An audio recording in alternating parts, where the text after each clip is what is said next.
Should your B2B tech business start a podcast? It's a question I'm sure a lot of B2B marketers are asking themselves right now. In fact, according to Ofcom, around 7.1 million people in the UK now listen to a podcast each week. That's 1 in 8 people, and there's an increase of 24% over last year.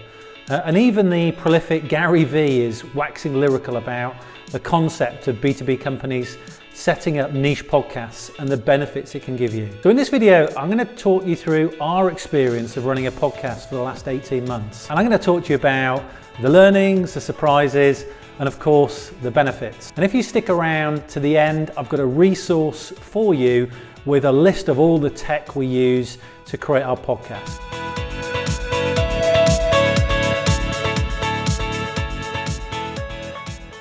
And hopefully that will help you decide whether or not to take the plunge and start your own podcast today. If you're here for the first time, I'm Matt Dodgson. I'm a co-founder of Market Recruitment, and we connect B2B tech firms with the very best marketers in London.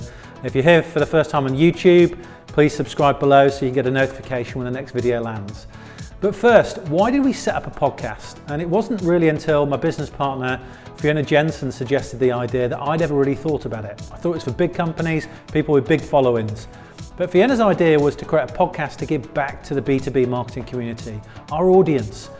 She wanted to help them get career advice from the people who'd been there in the trenches, advice they couldn't get elsewhere. Now, we're a recruitment company, so it ties into what we do as a business, but we knew one thing, and that was that we didn't want it to be salesy. It's not about us, but it's all about helping our audience. So, 18 months down the line, what were our learnings? Well, there are 3 that probably stand out. Is that if you're expecting to start a podcast and a month later for there to be a massive pile of leads on the sales team's desk, then do not start a podcast. Like all content, it takes time to build awareness and get traction. And in the early days, I think Fiona said to me once that it's like shouting into a megaphone but hearing nothing back. And unlike a lot of digital marketing tactics, it's actually quite difficult to get really good metrics on your podcast. If you've got the answers to that, please let us know. Is that it's a pretty low barrier to entry. Really, apart from your time and the time needed to create one, you can get up to speed pretty quickly and on a shoestring. It doesn't cost much at all. It was really around our story. Our episodes to start with were quite broad and quite general, which we had really good feedback for, but we thought over time they just got a tiny bit repetitive. So now we start to build each episode around a particular topic, which is usually based around the guest's strengths or experiences. So it's definitely worth thinking about how you want your podcast to look sort of 6, 12, 18 months down the line. So what about the surprises? And our biggest surprise was probably just how willing people are to get on our podcast and help. We're very lucky that in the B2B marketing space, we've got a ton of people who actually want to share their experiences. And I'm sure there'll be people like you, that in your market. And I'm not saying getting guests is easy for Fiona, but given we just started out, we didn't have any brand, we've had some really big names on our podcast, and I'm sure you could do exactly the same. So what have been the benefits?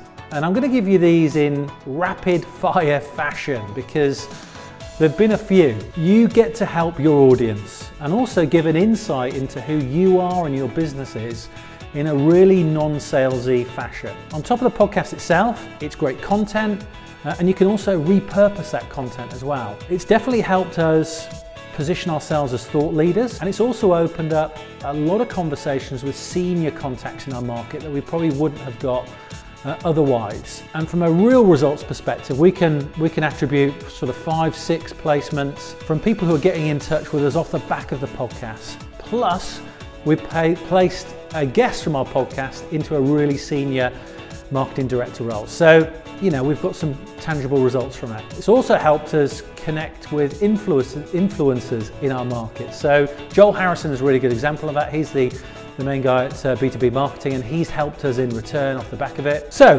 as you can see, look, we're fully invested in our podcast. We think it adds a lot of value to our audience and to us as a business.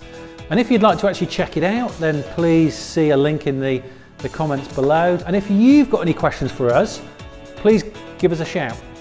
We'd be more than happy to help you. Finally, as I said earlier, we've created a simple download with all the resources that we use. So our equipment, our editing, our hosting, everything's in it so that you can rip it off and start using it yourself. And my last piece of advice is just commit and do it. Taking the first step with something like this is often the hardest.